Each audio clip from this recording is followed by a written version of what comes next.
I am now up to season 5, episode 2. That's who I am. And, Can I ask you one question? Absolutely. Without giving anything away. Yeah. What team are you? Okay, so you're gonna hate me. I know. No. There's nothing that you can I say won't that I hate you. haven't heard. I'm not going to hate you. I know I'm not going to hate you. Okay, now I am Team Dean. However, Oh, Yeah. Oh no. Yeah, I knew that answer. yes. the people that follow me already know the answer. However, here's the thing. Team Dean doesn't necessarily mean Team Dean with Rory. I don't believe that Dean should be with Rory and vice versa. That's what I'll say, without giving it. Okay. I understand it. That's fair. What season of Gilmore Girls are you on right now? I Before you joined us. just started season 5. Oh wow. Oh. So to give folks a little context, here's what happened. So some of you may know that we have a Facebook group called Bag Boys versus Bad Boys, which is an inside joke that happened here in our community watch. One of the early episodes, Season Ky, 1. in season 1, when they're in Mrs. Patty's dance studio, they find them sleeping there in the morning, and she walks in and she says After the dance. She says, "It's the bad boy," and I thought she said it's the bad boy, which actually, kind of fits Miss Patty, fits her personality, that she would walk in and be like, "Oh, it's that bad boy," and so it just became a joke, and now we've got this thing like bag boys versus bag boys. Anyway, so last night, folks were posting on that Facebook forum. On that group, and somebody said, "Gosh, it would be so great if Ky could join us for a watch. He's doing a show, and his perspective is great, and I think it would really align with a lot of how you're feeling about things." And I was like, "Who is this Ky that you speak of?" And they were like, "He's on TikTok." So I said, "Well, let me ask him." So I went to TikTok. I installed TikTok because I didn't have TikTok. Went to TikTok. Welcome. Me, John, for me? All for you. All for you. By the way, you're welcome for the amount of hours you're about to lose in your day, and I apologize. Literally, he's not kidding. And then, I already, I installed it, and before I actually even searched your name, my face just, melted as I just started scrolling up constantly about, 5 or 6 of them, and I was like, wait, what am I here for? Okay. No respect. You're welcome. And then I found it, and then I saw that you had an Instagram, which I wouldn't even know how to contact you on TikTok. So I went over to your Instagram, and I just said, "Hi," just introducing myself. "We're doing this thing right now." I explained to him what it was and was like, "Does that sound like something you'd be into?" And I mean, this was at midnight. I was expecting to get a response from you in the morning, and then immediately it was seen, and then you were like, "It's awesome, true. I'm there." Now, mind you, it was midnight your time, because you're out on the West Coast, if I'm not mistaken, right? Oh, that's right. Yeah. I am from the great city of Philadelphia. I was awake because I suffer from this thing called insomnia. And I know of this thing you speak of. So I was legit about to fall asleep, John.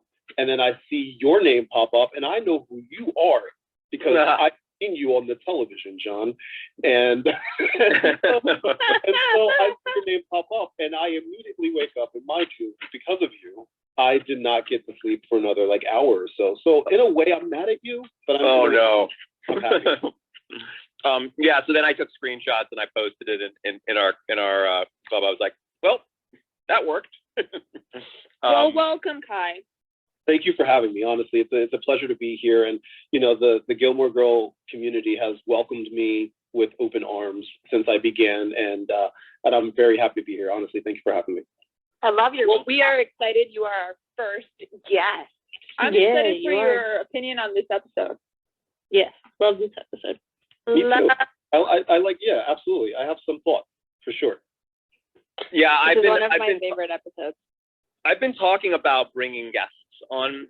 It's been something that I didn't want to rush into it because I say this a lot, and I'll mention it. It'll be clearer, I think, when I do my sort of opening spiel. But I don't really see this as the common rewatch podcasts that we're seeing a lot of. Like, I feel like there are some really great rewatch, podcasts or in your case, TikToks, I guess. And this is really, truly just us watching it. I think that if somebody were like stumble into this room in the middle of the episode, they may not know what the hell they're actually like here for, because there are long stretches of silence where nobody's speaking, and we're just like, and then occasionally somebody will be like, I like her blouse, I mean, like, it's a very weird thing, what we're doing here, but it's really, really fun.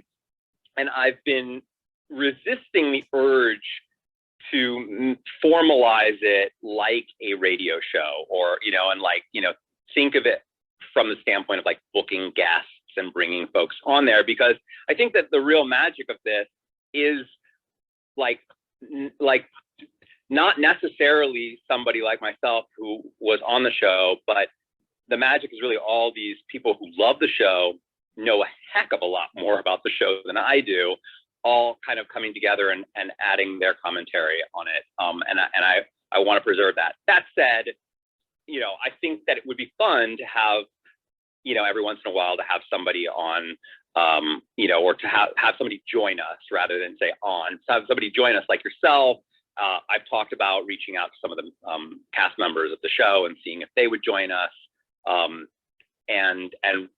really only if they really want to be a part of the watch, rather than like to be, because again, like I feel like anybody who joins us, I would want them to feel like an equal part of this little group of us who are gathering here every day to watch this thing.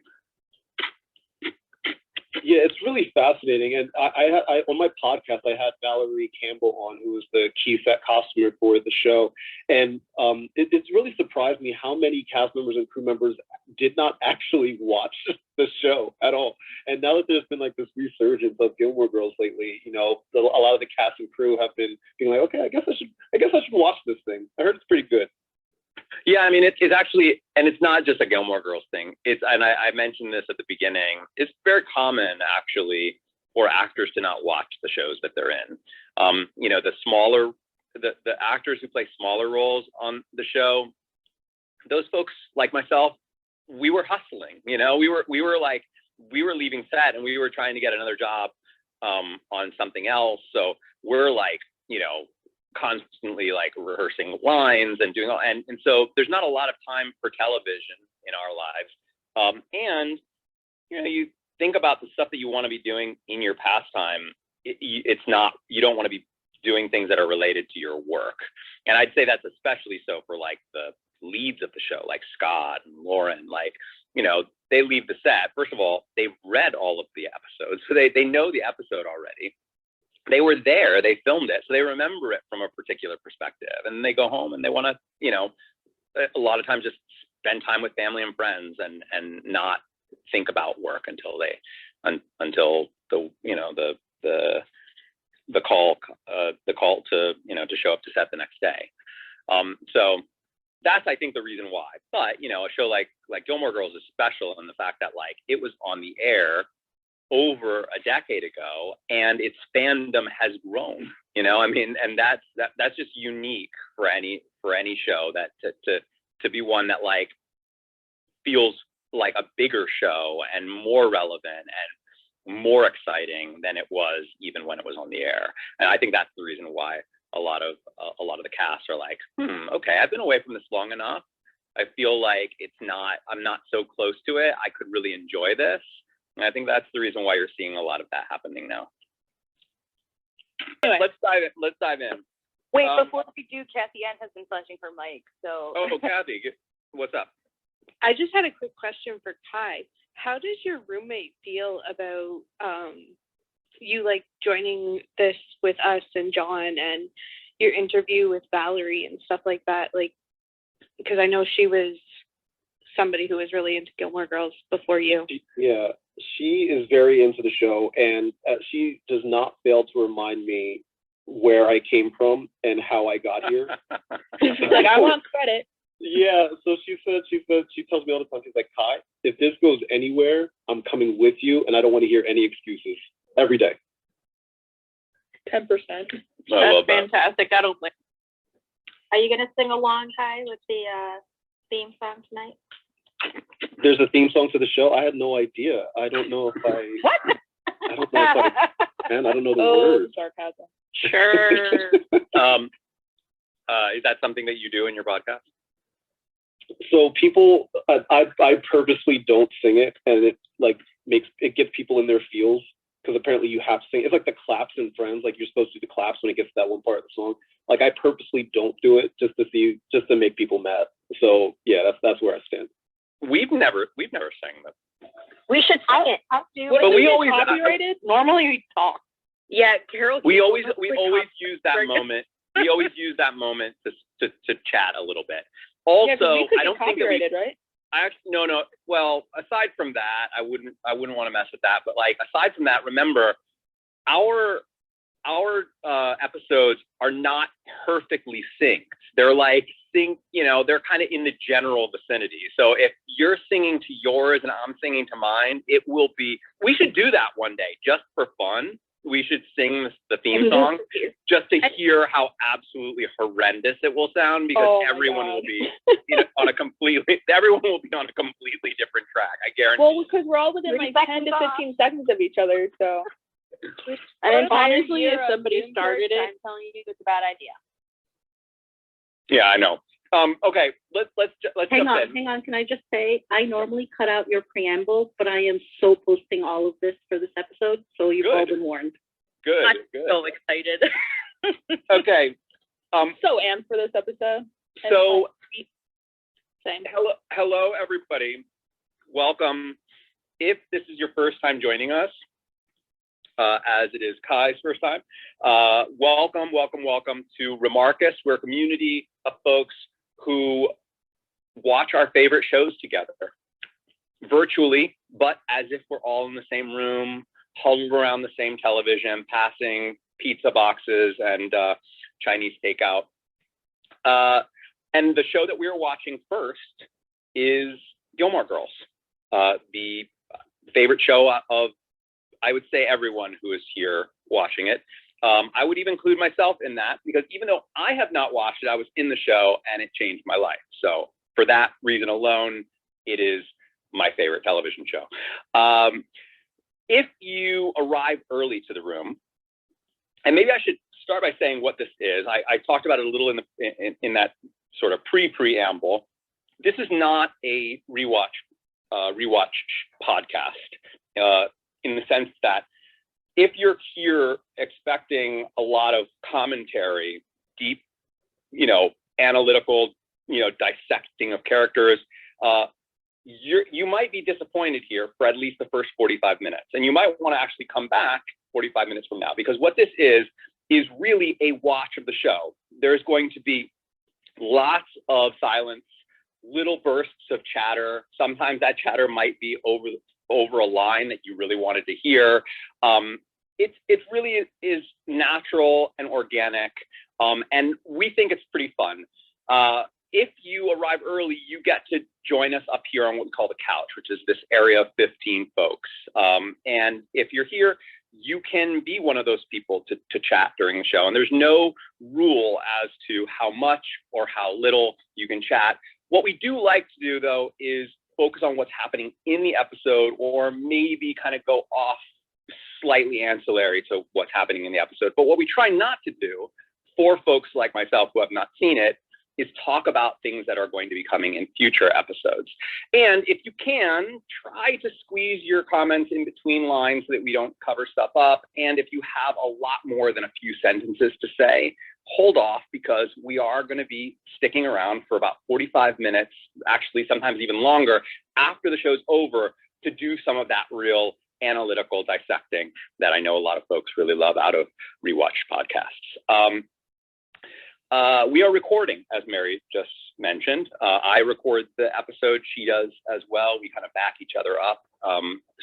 Especially she backs me up, and when I just flat out forget to actually hit the record button, which has happened many times.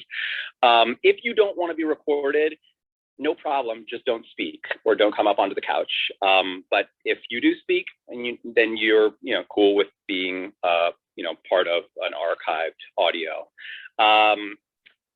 Snags do happen. They've happened many times. I was yesterday knocked out of the room completely. Internets go out. People's episode stops. If something happens while we're watching this, no problem. Like if you get knocked out, come back into the room. You'll still be on the couch if you were on the couch before. If your internet went out and you get it restarted, just say timestamp, and I'll tell you exactly where we are in the video. If I get knocked out of the room, no problem. Just keep on going. I'll be back, as quickly as I can. We seem to always make it work. What else? We always skip ahead past the previously on if you are watching this from the DVDs. Most of us are watching it from Netflix, but some of us have the DVDs. And if you do, and there's a previously on in this episode, skip ahead. We always begin right at the beginning of the episode. Does anybody have any questions? Did you hit record? I'm doing it right. It wasn't me this time. No. Okay. So I am officially recording. We are going to all hit play on our episodes at the same time on the count of 3. 1, 2, 3. Oh, snow. Yes. Ky, you missed an early episode last season when Snow was here. I talked a lot about why Snow is my favorite thing about the show, and it was the way that they created Snow. And I'll tell you a little bit about that in our post show later. Funny enough, Scott Snow was and talking Kelly. about it too. I just always love the juxtaposition of snow and California sunshine because it just doesn't look real no matter what they do. Well, they don't have frost coming out of their mouths. I mean, never do they have frost coming out of their mouths. Just the tone of light, the tone of winter light versus like this right now, it's just not the same. As an Illinoisan, it has always bothered me, like the lack of layers that the thin scarves, like no, there's no way that they could have survived winter in that. Guys, this part's funny.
Feeling lonely and so cold. Wow, you're really synced with mine. You're perfectly synced with mine, Ky. And I'll be there. Oh my God, how are you guys all synced with mine today? Perfectly. 1, 2, 3, help. Yeah, the countdown helps. We do our best. Guys, Anywhere. are we gonna get copyrighted? That you tell me to. If If you you need John, we're actually John, we're Oh God. I'm like 5 seconds behind you all. Same here, Beth. I'm like a second or two behind. I'm like perfectly in sync with you, Ky, and John. Sometimes what happens is like I'll start the episode and I'll rewind and then get ready at 0, but then I press play and then Netflix decides to buffer for a few seconds. That's what my happened to mine. problem. Oh, Y'all liked my singing. beautiful. Sally is in this episode. The return of the rune. We got a lot of town folks. We got a lot of town folks here in these opening credits. Oh, It's a this big is episode for the town one. you're Gold gonna be Star happy County episode. Oh, yeah.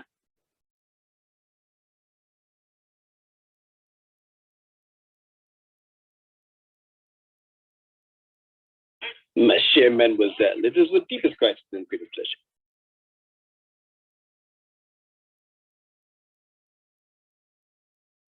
I can't stop seeing like the woman who played the Fran. the bakery lady. Like now knowing that it's the actor who played Rune's actual mother, like I can't stop seeing the two of them in my mind.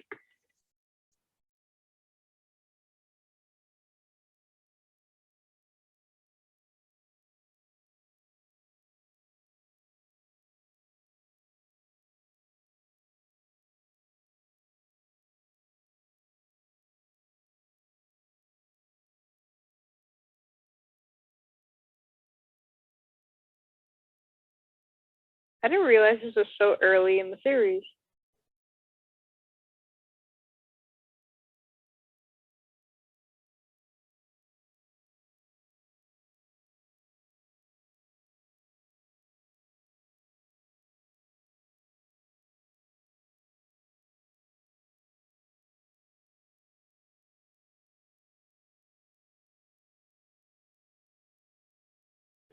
Sucker.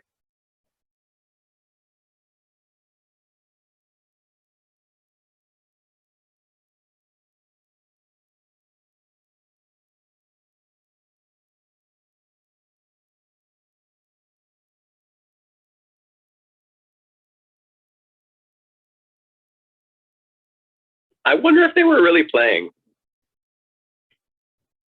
I used to be a madrigal singer in high school.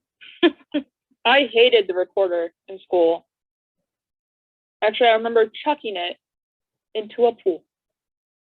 I have to share a video of the recorder with you. COVID hobby.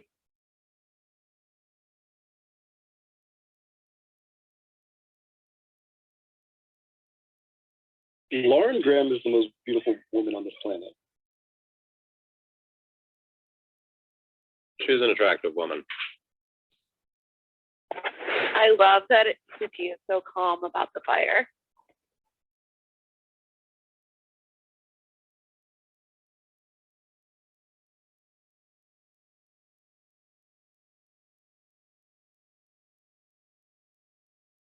Hey, what happened to the season 1 harp woman? Drella. Drella. Yeah, where's I she? was thinking the same thing. Why is she not doing it? You really want her back I think for she this, ended up and then for Griffin. I mean they just couldn't get the actress back for this episode. Well, remember, she, the girl who played Drella is also in Family Guy. She also was on Mad TV for a while, so she told Amy that she could only do minor roles, and Yeah. so yeah. My God, are we gonna meet Sherry in this episode? I don't remember. We can't say nothing. I don't think so. No. No, we don't meet her actually until later.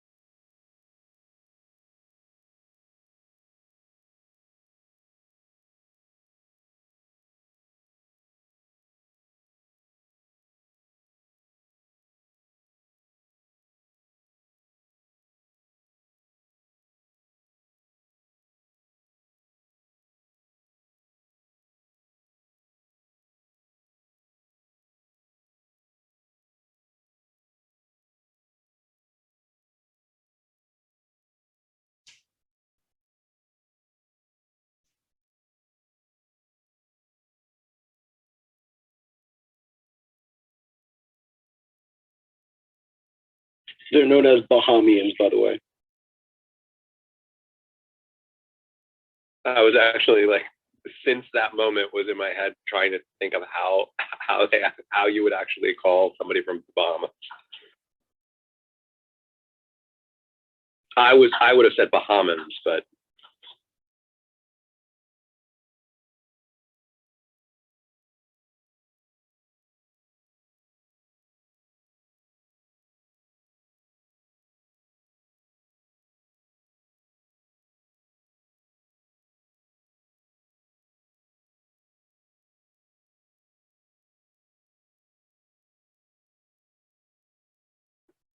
Look at that laptop. This really shows how old this show is.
Oh no.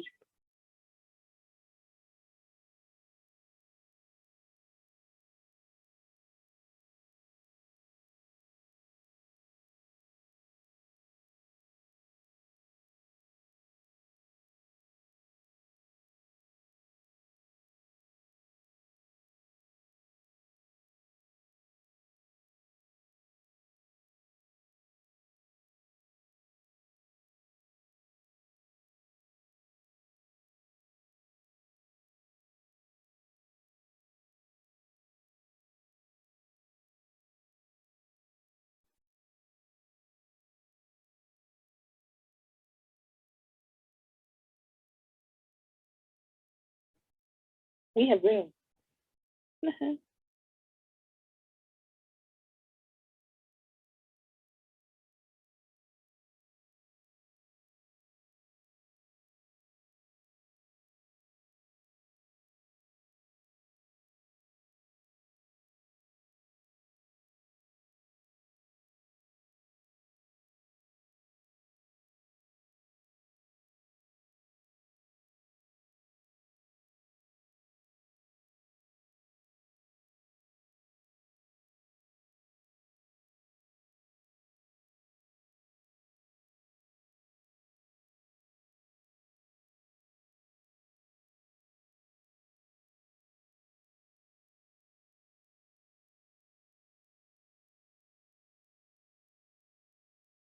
Look at this handsome gentleman on your screens right now.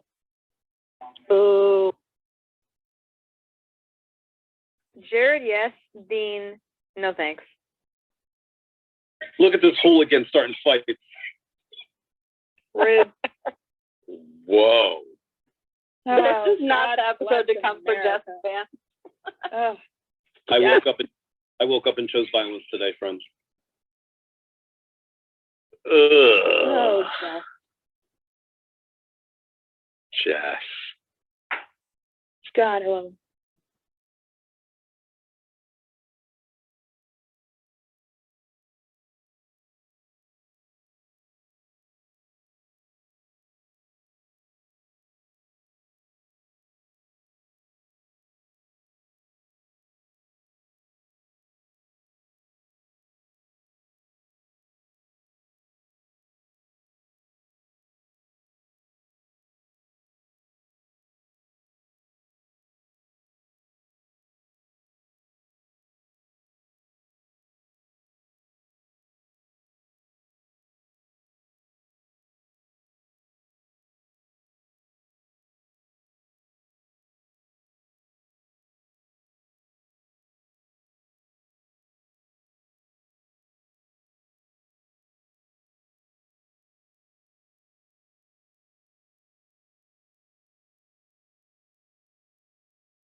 Too soon.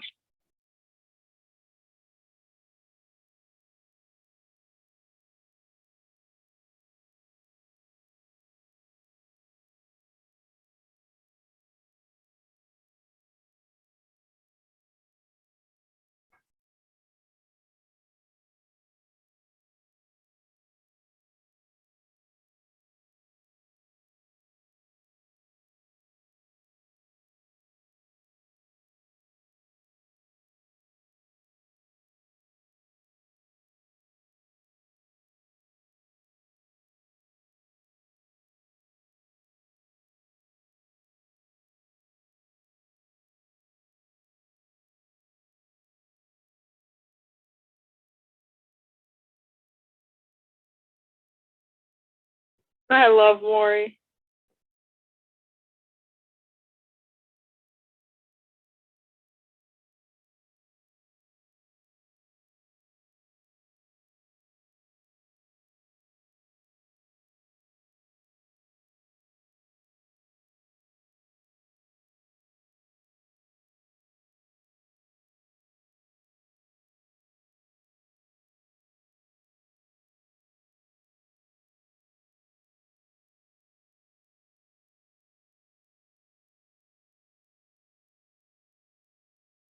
I probably have the same amount. I have about 15.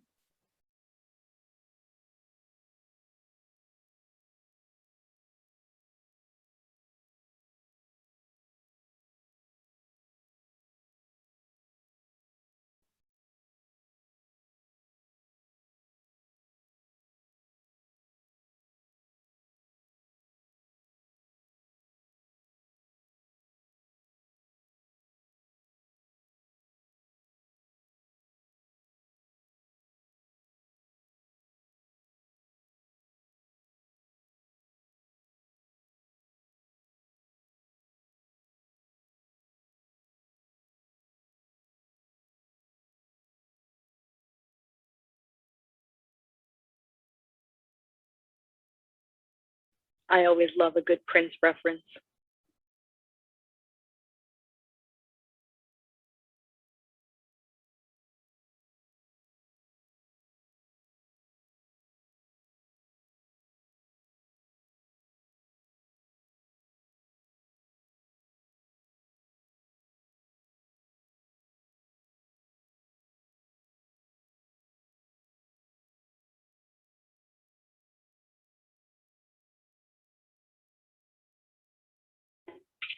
If anyone would agree with rereading the Iliad for a third time, it would be Rory. I'm rereading it for the second time. I got halfway through it and bailed.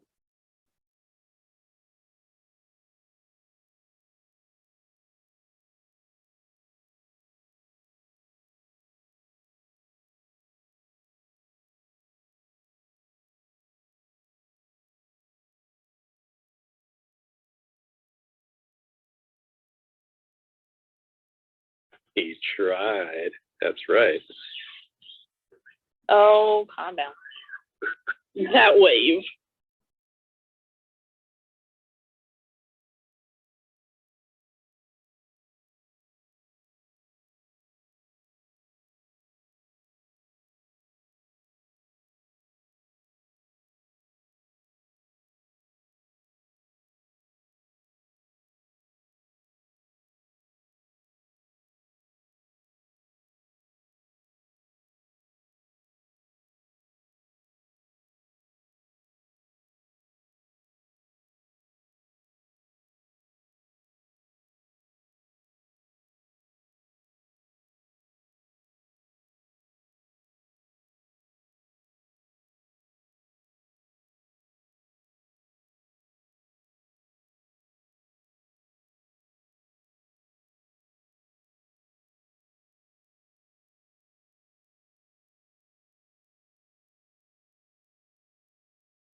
Wouldn't that be a fire hazard?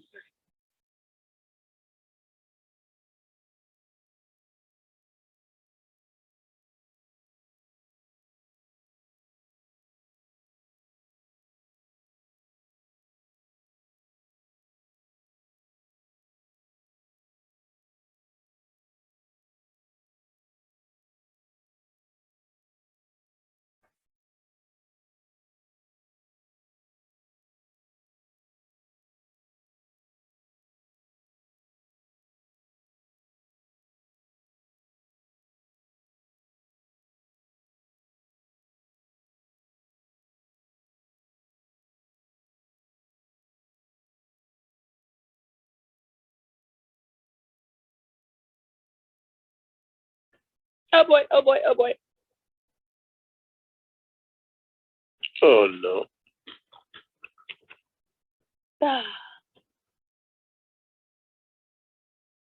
Remember to breathe, Tasha. I am. My heart's racing a little bit, but I'm breathing. Mrs. Kim is here. Yeah, you didn't see her come in? No, I did. Oh, she had a great line. You missed it. I missed it.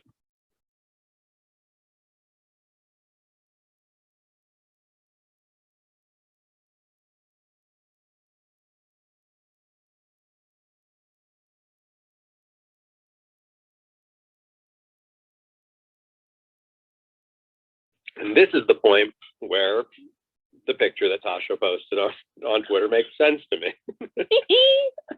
Oh, I haven't looked. Where have you been?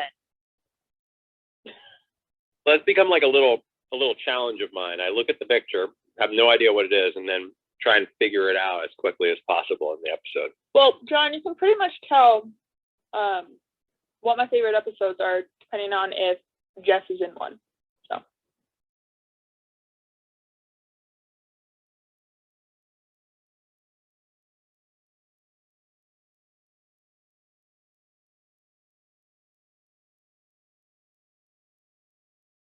That's a good one.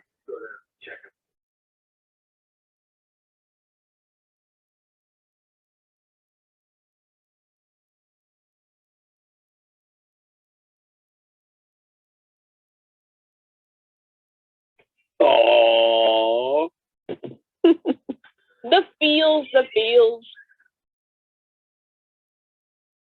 He was kind of lurking. look! The look on his face is so great.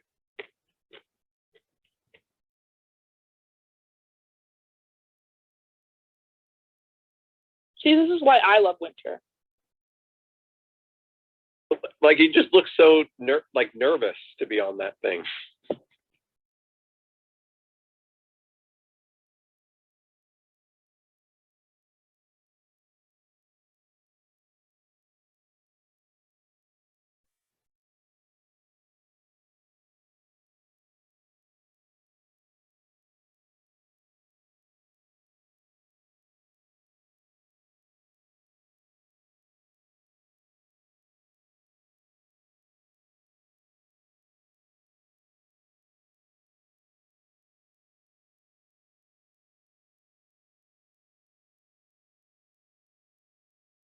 Is that the screen?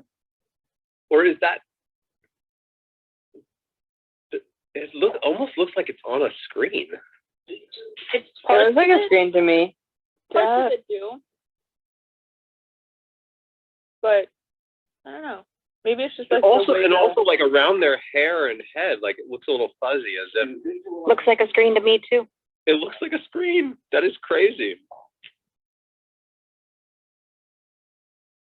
Maybe they had to redo I don't think it is, though. maybe it's just Or the way the it would make camera sense. is. It would make sense that it would be a screen because this is a very long scene, and that would be very difficult to shoot that scene with the sound and like picking up the audio and doing it over and over again. Maybe get up close at the screen and then like wide shots are real. Well, all of this. I mean, even when they pull back a little bit. Listen, guys. Wow, I never realized that. This really just might be a screen. Wow.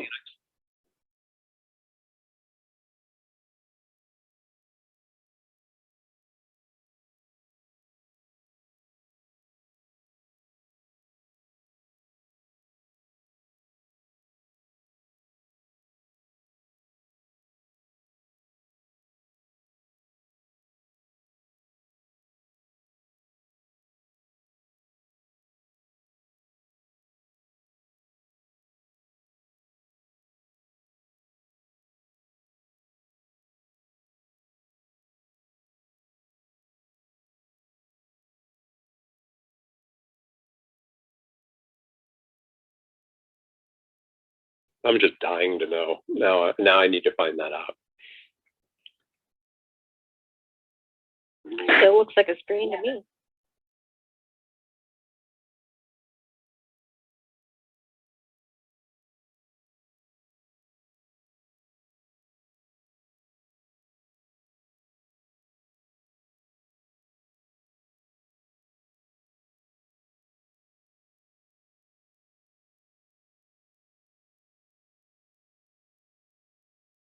I bet Valerie Campbell remembers. I was just about to text her.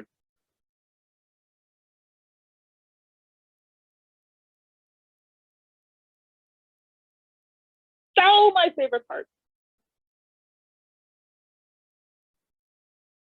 Smooth.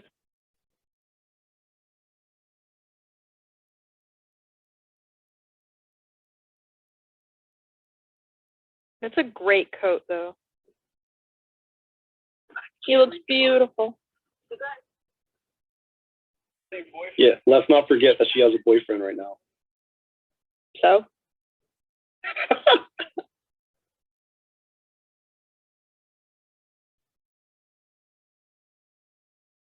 Yeah, these things will, all of this stuff early on is going to make it very difficult if this character does become more endearing to me. It's still going to be very difficult for me to really like become a team Jess, because I just think all of this early stuff is just not cool. John, take it from me. I've been down this path. Tread carefully, my friend, because it's a ride. it's very easy. It's like a rabbit hole.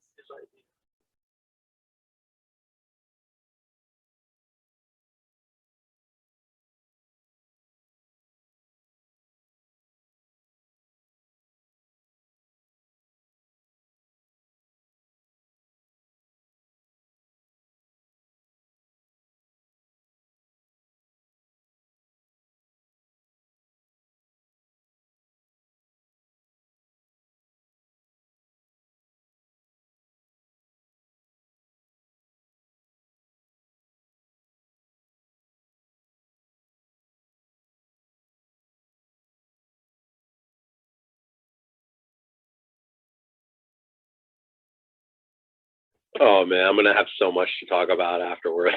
Like he's been a part of our So will conversation.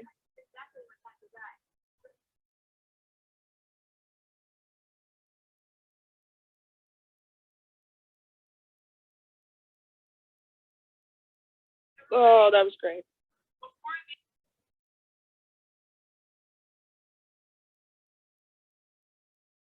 Oh, Emily looks so adorable. I feel like from that close, she couldn't have gotten like the first 4 people on that table with the camera. Well, she stood back wide enough. TV magic. TV magic.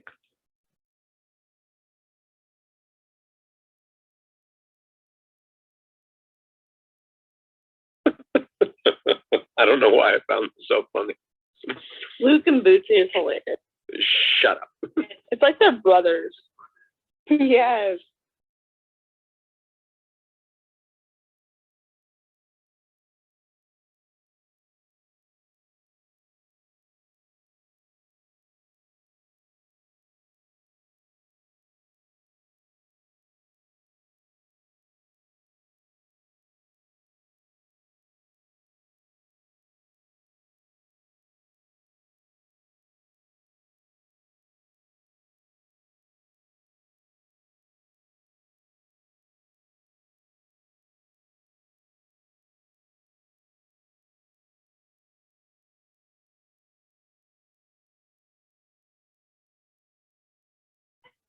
All-time favorite line.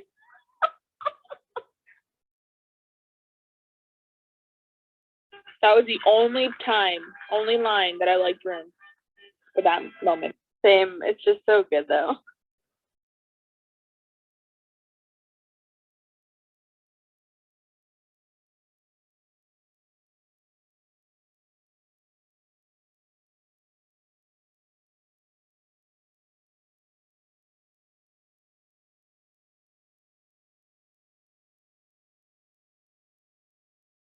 I love the man bob.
Okay, Paris.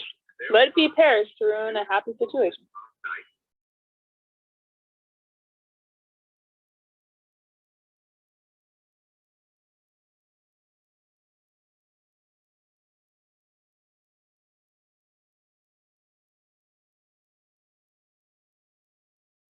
I love that song.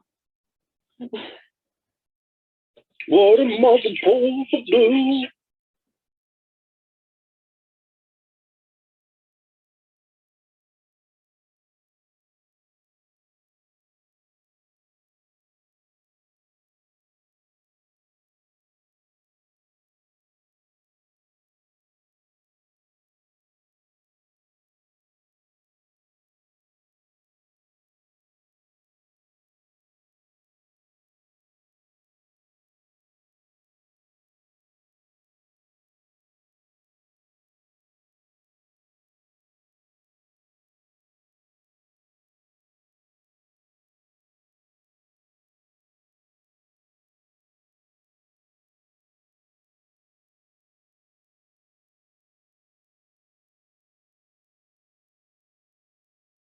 Uh-oh.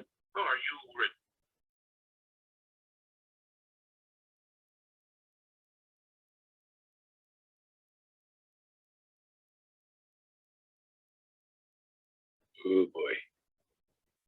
So much more to talk about. This might be longer than 45 minutes after.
Bratty Laura, am I? Lorelai should have told her.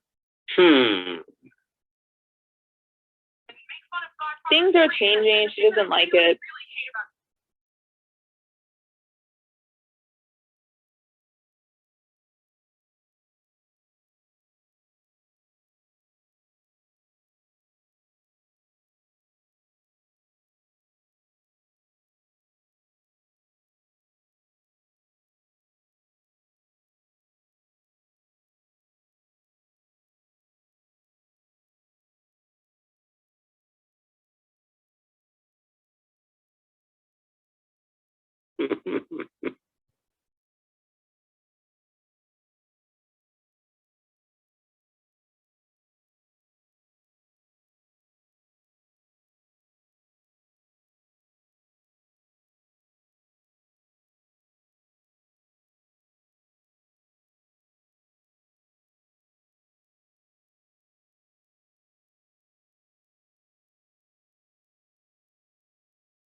We are rooting for him.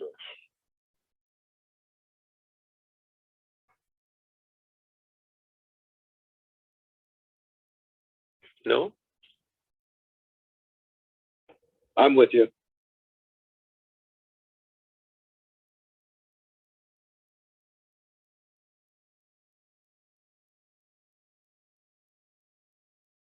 Oh, you're gonna love this like next scene. Oh, it's so funny. It's amazing.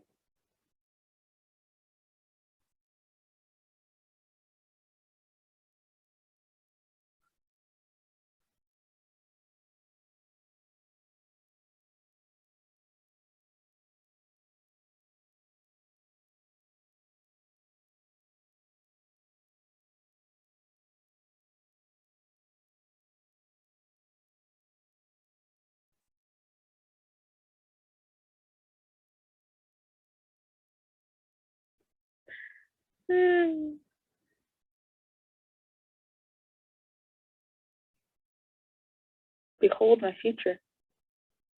That was awesome.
Is that a reference that?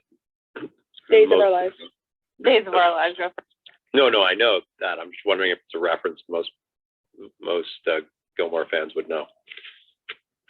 Probably. Been off the air for a while.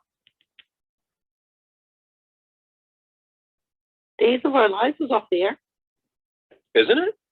I don't think so. Really? What soap opera is off the air? Besides Passion. If only there were a device we can use to look these kind of things up. All My Children, Maybe I know, Google. is off the air. Then I started telling him about.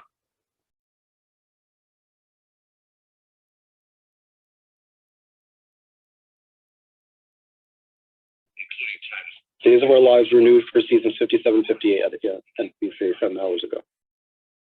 Good Lord. Gotta love soap operas.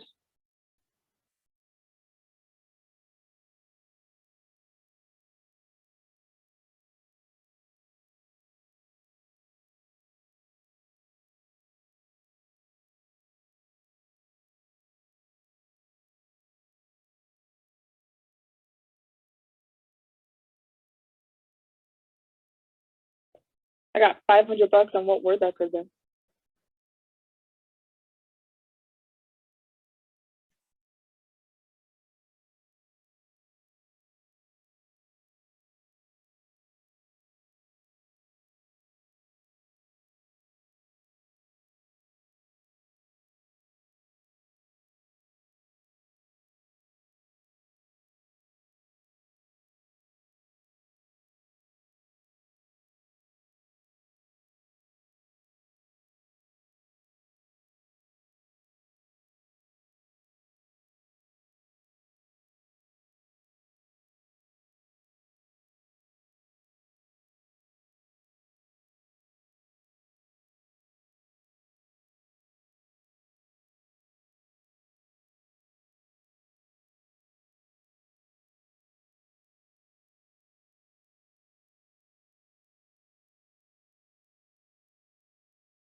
I love them. I love this part so much.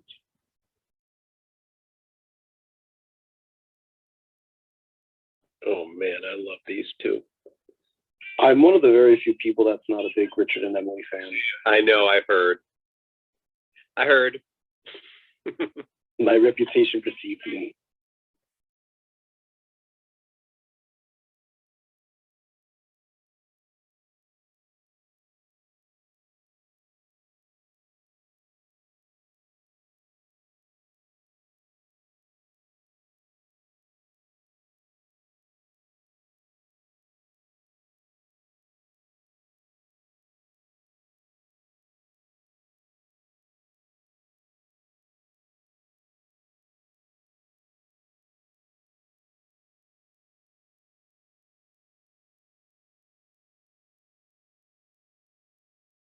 Am I the only one whose mind was totally dirty with that line?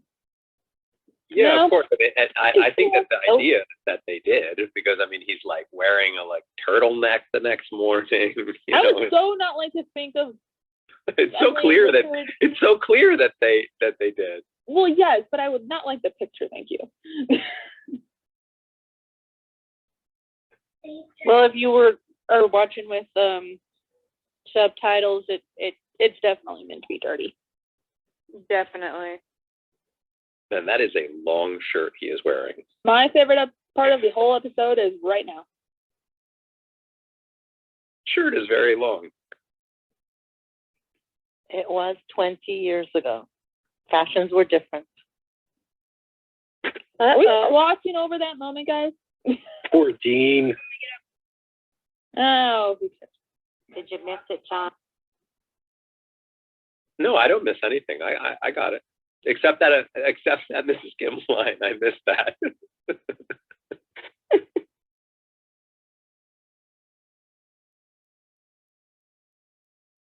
yeah, you'll have to go back and watch that part, Tom. And we can wait as well. Like, you just have to watch it.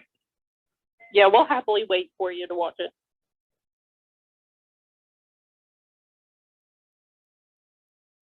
And this is Bjork playing right now. Yeah, that was good. Oh man, that was a good episode. Ah! That was a very good episode. Don't forget to open up the couch. All right, we are opening up the couch. The couch has just grown magically longer, more cushions available. So if you are out on a beanbag and want to switch to a cushion on the couch, please do so. Come on up here and let's just gab about what we saw, what we witnessed tonight. We should invest in some moon pods. They've got to be more comfortable than a beanbag. What are they? Moon pods. My neighbor has this thing called a moon pod. It's super comfy. Oh, I thought you said moon pie. I was like, what does dessert have to do with it? I did too. Well, I mean, I would love a moon pie right now. Oh, yeah. I don't like moon pies. Hello, moon pie. Hi, everyone. We have, by the way, I have a ton of people on the couch today. We have. This is one of my I favorite think episodes. I think one of the biggest couches. Oh my gosh, you scroll down. Woohoo! This couch. You're not alone with Just the keep whole going. not loving Emily and Richard. No, So- I love that shop. Yeah, and I would like to explain why whenever please. I get a chance, because there's a reason that I have an Emily and Richard. I hate the Is it- beanbag because I've been trying to respond to everybody all night and I keep forgetting that I can't. Is it spoiler? If it's a Worthy, spoiler, or is you can't it- tell us. It's not a spoiler thing, not at all. Okay, do tell. Tell us. Okay, I'll keep it fairly brief because I know a lot of people are, have, things that they want to say, but it all has to do with where I grew up and just the authority figures in my life and the class that I lived in. I grew up in a lower class Black neighborhood, and so I could never really relate with anything that Richard and Emily have gone through, because if there's one thing that I've learned throughout this series, and this is not really a spoiler, but everything is fixed with money in this show. Like, it's just an easy way to fix everything. I don't ever really believe the stakes of anything that happens in the show because it's usually just fixed with money. And the way that Richard and Emily treat their servants, the way that they treat Lorelai in regards to, still holding this grudge. And really the only reason they honestly keep her around, I feel like, is to get close to, just to stay close to Rory, to kind of save that relationship so they can have a relationship with her that they didn't have with Lorelai. And there's just some moments that I just don't like the way that they treat the people that they view as underneath of them. And we'll see glimpses of this as, people come to visit them in their house. And I don't want to give anything away, but that's probably the main thing. They've always kind of turned me off in that regard. I agree. There's When you moments say- where you love them, but yeah. When you say that there are no stakes, do you mean across like emotional stakes as well? That even like stakes between characters, like for example, the stakes involved for Dean in not losing Rory to this other guy, or do you mean a different? I guess I'm a little unclear on what you mean when you say there are no stakes there are little stakes in the show because everything can be fixed with money. Yeah, no, I totally understand. I think it'll become clear as you continue to watch it, because I don't want to give specific examples because they'll be like kind of spoilery. But in regards to Richard and Emily specifically, and just the Gilmores in general, there's a couple moments throughout the series that the situation is just fixed with, okay, let me cut a check, and like that, and then the situation just goes away. Right. And like I've never ever. Well, the whole premise of the show, the whole premise of the show, or like the inciting incident, ultimately, right, is like Rory needs to go to a school that will help her get into Harvard, and it's fixed with money from the parents. Yeah, that's the whole premise of the show. And I'll step off my soapbox in like 10 seconds, I promise.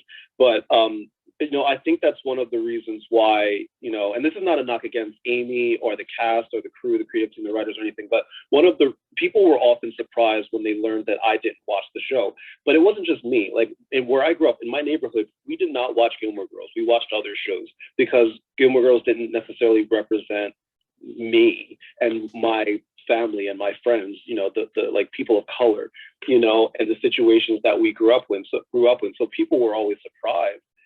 But as you watch the show, you can kind of see why, even if you look around the room right now, there's not too many people of color.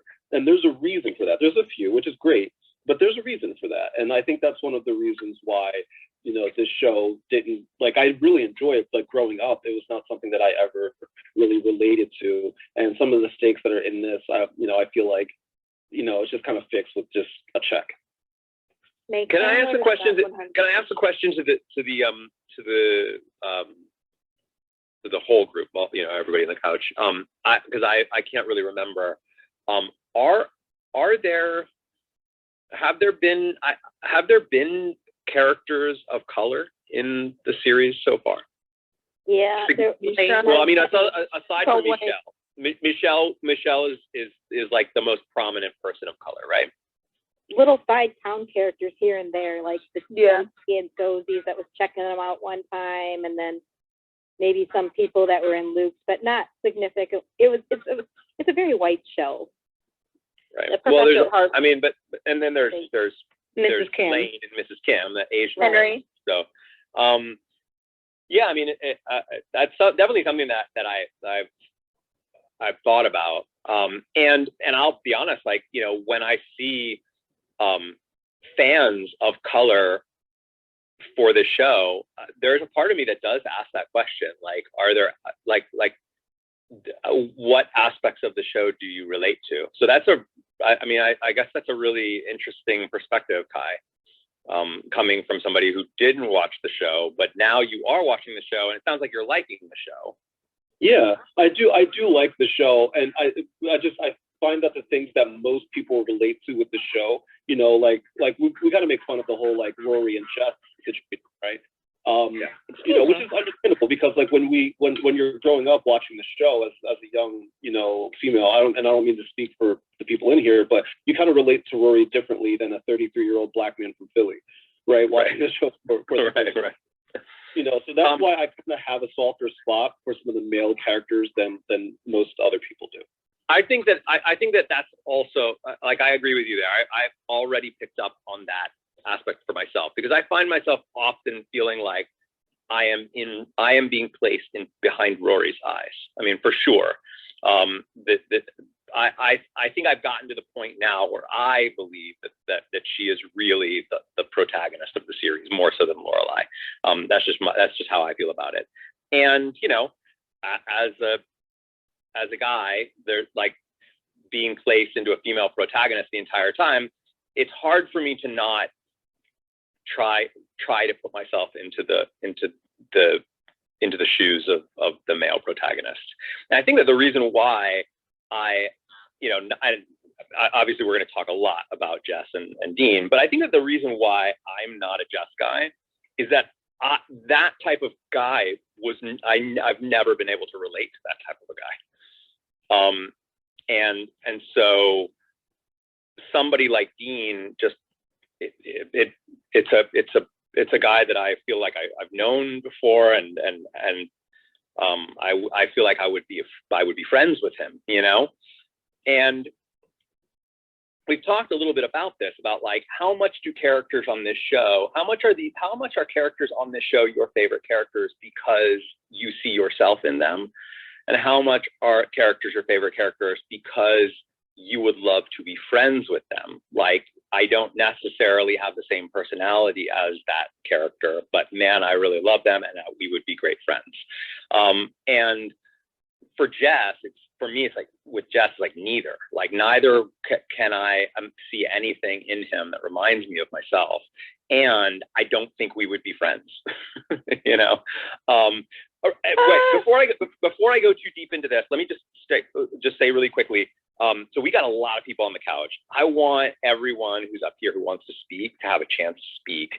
It could go off the rails if everyone's speaking. So, and this is just something for the new folks to know, something that we do. Tasha's actually doing it right now. When we want to speak, we just sort of lightly raise our hand by flashing our mics. And that's just a polite way of saying I'd like to say something, at the next breather. I'm going to actually hold off on talking, a lot in this post show, unless you guys ask me specific questions. And I'm going to actually try and attempt to moderate a bit. And we'll start with you, Tasha. Thank you. I had to switch hands. Okay. Now, those of us who have been here from the very beginning, episode 1, or somewhere in between, everyone knows that I am a huge fan of Jess for multiple reasons. And I'm going to explain a little bit for you, Ky, because, well, this is your first time in here, and you just heard my commentary just in this episode. So I do not just like Jess because he's good looking. Is that a part of it? Yes. Would I have loved to meet a guy like that? Yes. But deeper than that, I love Jess, kind of what John was talking about, where like who can we relate to, who can we see being friends with, and things like that. There's multiple reasons why I can't relate to Dean, because of like the cookie cutter mom and dad, home cooked meals all the time, like nothing really ever wrong type thing. That I can't relate to. I'm more so in Team Jess, not just because of his relationship with Rory, i.e. Alexis split out because they did date. I relate to him a lot more because he didn't have a father. He didn't have a father growing up. I haven't seen my father since I was 7, and I'm now 28. And so I relate to him so well on that level because we both come from broken families. I come from a broken family. We didn't grow up with like a lavish lifestyle and things like that. But I can see us being friends because we also have a pretty similar taste in like books and music and things like that. And starting season 2, I always look at the show through like Jess's eyes because he kind of comes in and starts stirring trouble and things like that. And there's a reason why I love him is because like he has a soft heart. And not a lot of people get to see that. And Rory's starting to see that. And Tristan and Jess, and I said this to John yesterday, Tristan and Jess are the two people that Rory's the only person that can see through all the bluster and the BS with Tristan and Jess, which is why I sympathize with them a lot more. So that's my whole thing. And I just love this episode because it's like, it's so damn cute. And yeah. Ky, did you say that Lorelai's the hottest woman in the world? Did I hear you say that during the episode? You said that? I let the you record did. show. I said that she is one of the most beautiful women in the I- world. I- Let the record okay. show. I And I agree. said, that. and then I said she is a very attractive woman. I hear no lies. Yes, I agree with Ky. Hey, by the way, Earlier we Sabrina, can you do me a favor? I'm actually jumping, like, when I turn my mic off, I'm also like responding to some folks on Instagram Live. If I'm not Sure. paying attention, would you mind also if you spot somebody flashing their mic to let them speak? Megan's flashing, by the way, Absolutely. down below. Absolutely. All right, Megan, go. So I think the point, a lot of this has to deal with where, not only backgrounds, as Ky was saying, but I think where we were in our lives when we fell in love with the show. For me, I watched it live when I was 16 years old on the original run. And, for me, like in that stage in my life, I'm like, my first boyfriend, even though I didn't date him as long, was very like, not as, the tall and very good looking, he was cute, but not Jared Padalecki cute. But, I had like a similar experience with just that sweet, kind, thoughtful, my first boyfriend made me a bracelet, that kind of thing. Didn't make me a car. But I think that's, but, for me in the stage in my life that I was at then, just like, hey, I was very much so like Rory, like I was a co-valedictorian of my class. I was very driven and just like very bookish. Like I think a lot of people who fall in love with the show are. But for that reason, it took me years to just like, okay, maybe Jess isn't so bad. I mean, there are points where he was just a buckle. I'm sorry. But, to be like, okay, Oh, you don't have to apologize. Watching this as an adult, like, I'm just like, I'm glad, like, not to spoil the revival, but it ended up as it is. And like, I could see as the character progressed and Jess got older, like that made more sense to me. But, because I watched this, live at 16 and that, I will forever be Team Dean. Right. I saw Rachel Cunningham raising her hand. Yeah, I was going to say, Ky, what you're saying, I'm Mexican and Puerto Rican, and I grew up in Chicago, low-income family, and this is totally opposite of what I grew up in. But I think for me, I was Rory's age when the show premiered, and so being a young woman and kind of identifying with her on that level. So even though the background wasn't the same, I think some of the themes of being a young woman and what she experiences is what I identified with. And I think as far as with Jess and Dean, I'm not really team either of them right now. I think Jess is, the fight, and he kind of weasels his way into the sleigh and just kind of starts to poke, at her relationship. And I think he just goes about it the wrong way to start off with her. And I think I'm not Team Dean either, because she's attracted to him and she's kind of, catching his glances. And so I think at this point, she should probably not be with either of them. I wonder if there's going to be another. I wonder if there's going to be another guy at some point for her to. Oh, the things you don't know yet, John. Can I just jump in and say, hey, while I'm like moderating here, I'm really appreciating that there are, I think, more perspectives, more people with more perspectives coming into the chat or that are similar to mine, because I think I said, weeks ago that I came from more of a working class background and I'm mixed race. And I found it really interesting when I was watching the show. Rory Gilmore was like a benchmark for me when I was growing up. I started watching the show when I was 10 years old.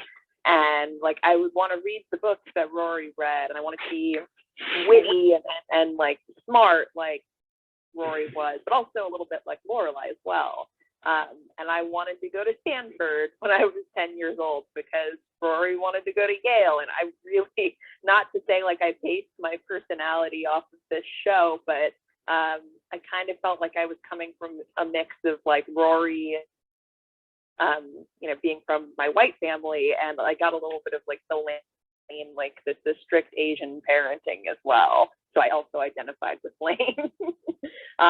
But also like there was kind of always the dream of like, oh God, you know, imagine what it would be like to have wealthy grandparents who could make your problems go away in a specific way. So thank you, Ky, for kind of bringing up that point. It's not necessarily the most relatable thing, but I guess because I was a young, like white passing girl, I definitely like leaned into this idea of, you know, kind of the scrappiness of theoretically being working class, although that comes to be like untrue for them later on. Like they're really positioned as working class in the beginning of the show, but that's not, you know, they have their wealthy family to lean on.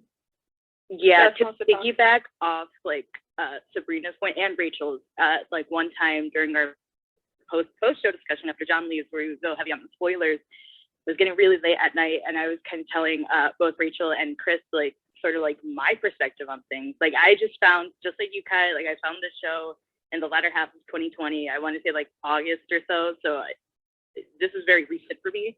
And so like I'm a first generation Mexican American. Like my parents immigrated here from Mexico in like the 90s. So I make this a point because like it's part of my personality now, but I wasn't born when the show first premiered. So my parents were probably more in the targeted demographic than like I ever was, because again, like I wasn't a mere thought by 2000. You're making me feel old. Every time you say you weren't born yet, makes all of us feel old. But it really speaks to the point that this show has really gotten bigger, like much bigger since it was on the air. Yeah. Because new generations are coming to it and are loving it just as much as they loved it back in the aughts. Makes me wonder what the next generation, like say like when I have kids, like because they're gonna know the show, they have no choice. What they're gonna think about it, because like obviously by the time I have kids, the show will be, God, I hope not that old, but old enough to where like I'll be like, this is what I watched back in the early 2000s. Well, hold on, wait. I wanted to finish my point, but like what I was saying essentially, like, no, you're fine. What I was essentially saying was like my parents didn't know how to speak much English, and so like the whole like shtick of Gilmore Girls is that it's like chock full of pop culture references. They're speaking like 10 miles a minute. Like they would have never gotten the appeal. And so I also, just like you, like never would have related to it had I watched it at a younger age, Ky. And like, I also hate some of the implications that go about with the show as well. Like you have to go to a $50,000 a year private school to get into an Ivy League, when like that's nowhere near close to the truth. Like, you know, and I saw a bit of myself in Rory when I first watched like the first 3 seasons after the college years. It kind of derailed, but you know, she was the first person in her family to graduate from high school. I was the first person in my family to not only go, but also graduate. And I was the first person in my family to go to college, you know, and I'm not counting Christopher in this because I have some choice words about Christopher, but that are neither here nor there. But I totally get what you mean. Like, it's not really a show that's tailored for us, you know, but we still like it because it gives a different insight and exploration into kind of like essentially how the other half lives, you know. And so it's fun in that regard, but you know, in reality we'll never really see ourselves like relating to it as others will, you know what I mean? So that's what I wanted to say as well. So I'll hop off my soapbox as well. I have a question for the group, and then Lily, you're going to speak next, guys. So I saw your mic flashing, but I just wanted to ask really quickly and answer just with flashing your mics. How many folks here are from a small town in the U.S.?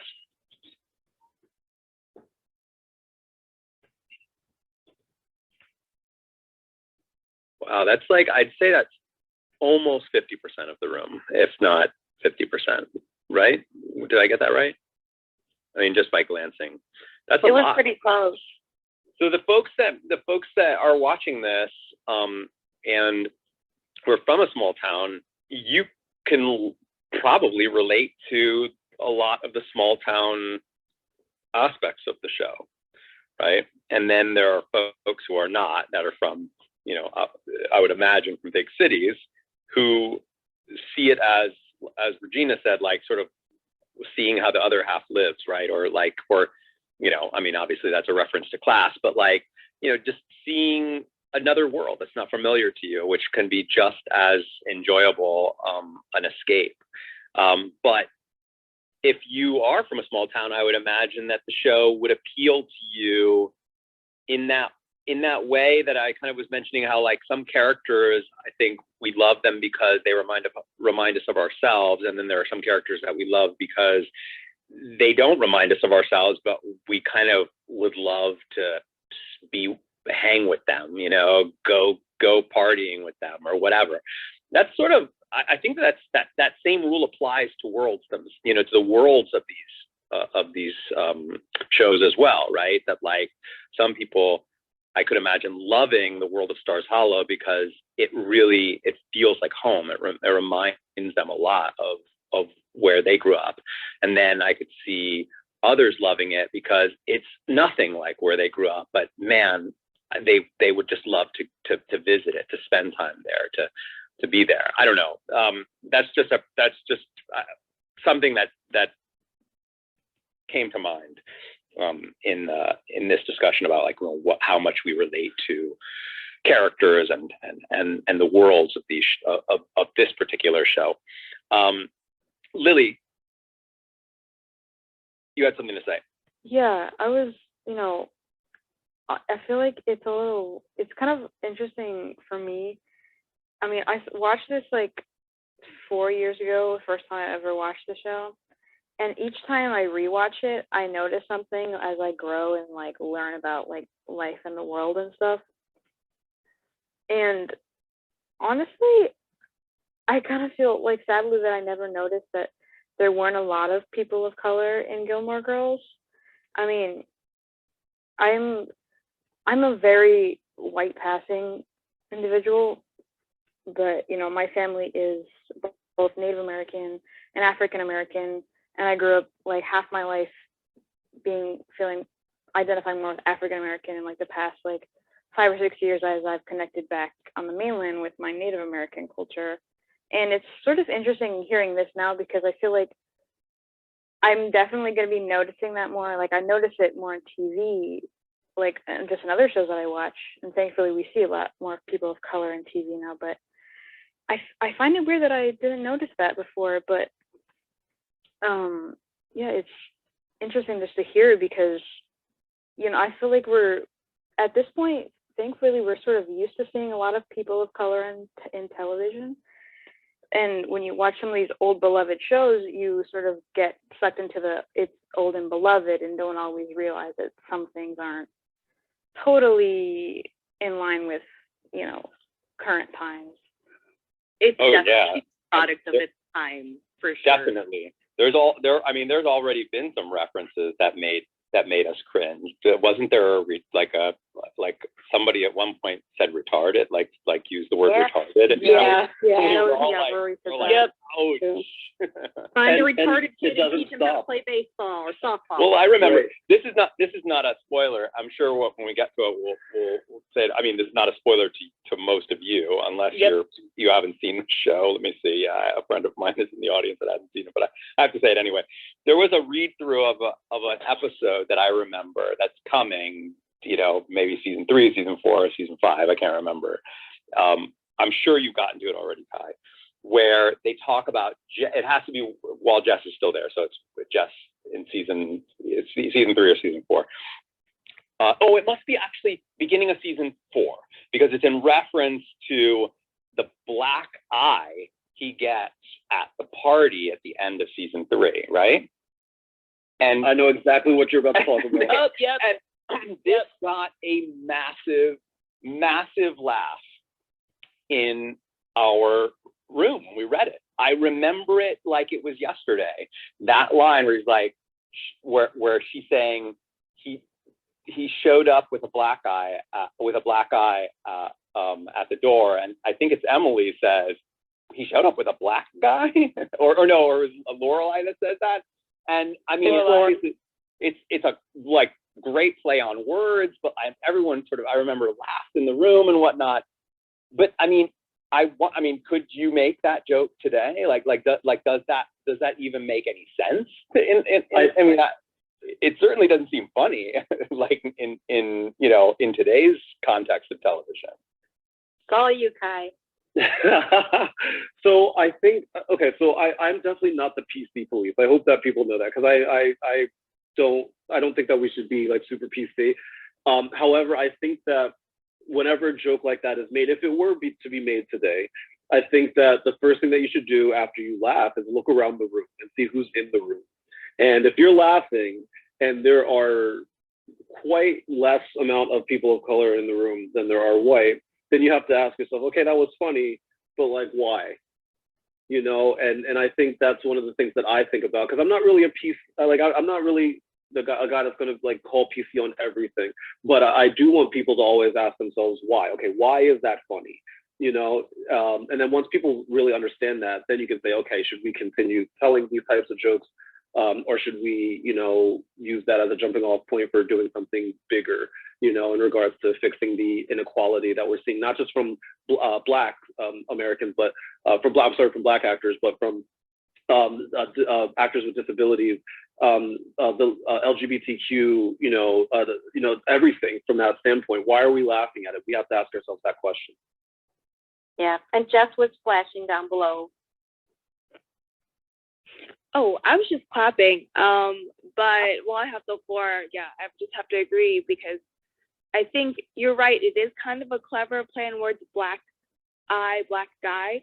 So if you wanted to tell that joke in 2021, that couldn't be the whole joke. You would have to take the joke a lot farther and make that play on words a little bit more clever. Like the punchline can't just be that, oh, you mentioned a black guy. So I was just clapping, but yeah, totally. I agree 100%. I just think I think it's one of the things that is most interesting about watching a show that is now just a representative of a very different time. And we've made comments about how, like, the show doesn't have cell phones or smartphones in it. There's so many aspects of that whole world that is just nothing like the world that we live in today. And that, I think, especially is resonant when it comes to sort of cultural aspects of the world that we live in today. And when we get into these conversations about that and about, representation, or, representation on, I mean, it is a story about, a story that takes place in a very specific world, right? Like, Stars Hollow is meant to be a very specific place. It doesn't take place in a big, cosmopolitan city, where we might be exposed to a lot of different cultures. But the show does have this eclectic group of a cast of characters. It's got, a Latina dance instructor, and Asian antique dealer and whatnot. So it wasn't even at that time meant to be this sort of epitome of white America, or at least it seemed like it wasn't striving for that.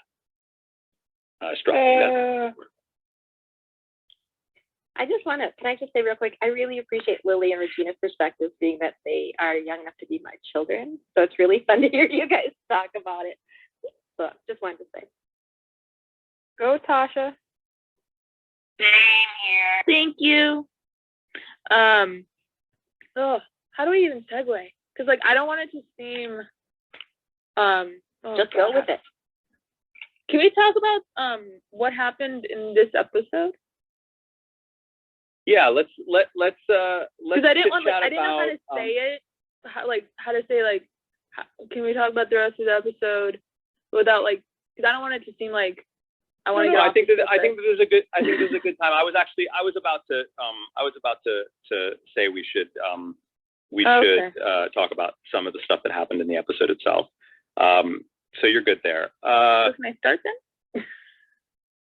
Would you like to start? I mean, unless anybody else wants to. Go for it. Okay, no, I'm not going to Give us start a at the jumping part off where point. everyone thinks Go I ahead. am going to. Well, at least not that part.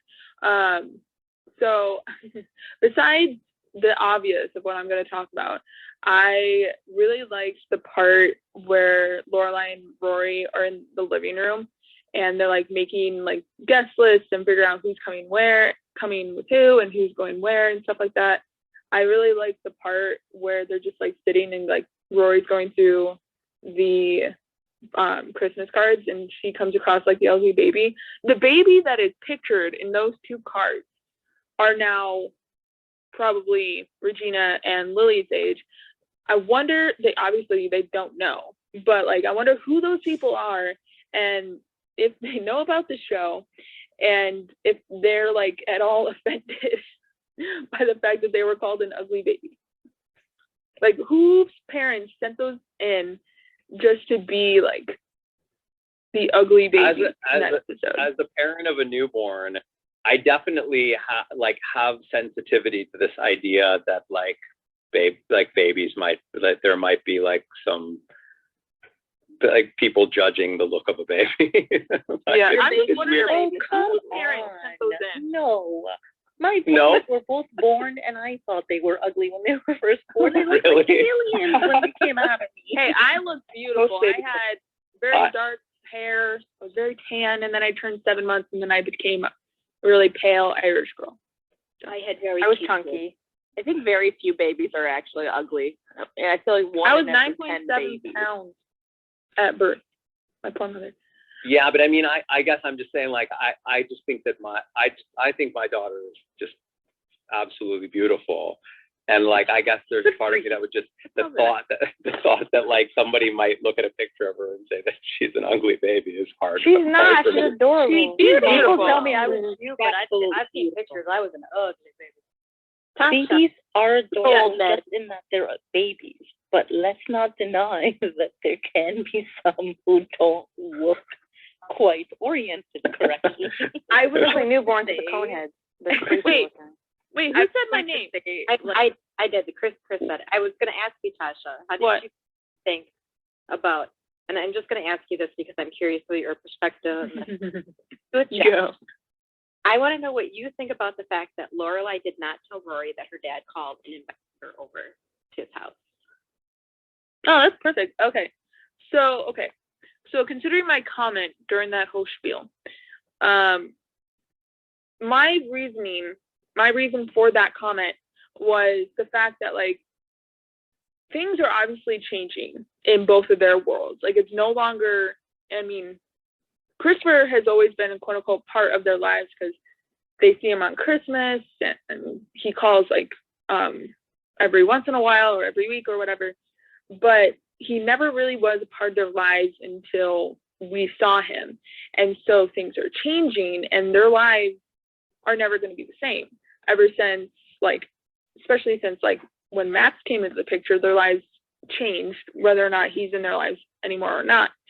And I think the reason why she didn't tell Rory until then is because, like, she wants to keep something of their like routine or something of their lives like theirs, and she doesn't want things to change completely in their little world because they're the Gilmore girls and their lives are so like intertwined and things like that. And she maybe doesn't want, and this is me even speaking, considering I know everything that happens, she doesn't want that territory threatened, as Rory joked about. And that perfectly makes sense because, like, one, we don't know this Sherry, and we don't know what she's about and things like that, but she's already threatened because she doesn't want her perfect little bubble of her and Rory, or just her, Rory, and Chris, like, touched. But does it make it right or acceptable that she did that? Not really, but I mean, I get her reasoning, but doesn't mean it makes it okay. I mean, I can't really, it's hard for me to speak on this because like, my whole situation, like growing up, like I saw my father for 7 years and then like I never saw him again. So like I can't speak from experience, but I get it, but it doesn't make it right. Ky, So that's my long-winded answer. were you gonna say something, Ky? I saw you flashing during that. Yeah, so I think you brought up a really good point because, and this goes back to perspective again, right? So one of the things that one of the issues that I ran into by recapping this series is that I always was the kind of person that said, hey, give Chris a chance, right? And usually people would shoot back and be like, no, Chris has been out of her life. She had to raise that child by herself and he's a bad dad and all that. And, from my perspective, I grew, once again, I'm sorry to keep bringing it back to this, but I grew up in an area where like people would have killed to see their dad. Sometimes their dad is in jail or, and can't come back. They would have, like, no matter how long that man is going for, they would have done anything to come back and to have their father back in their life.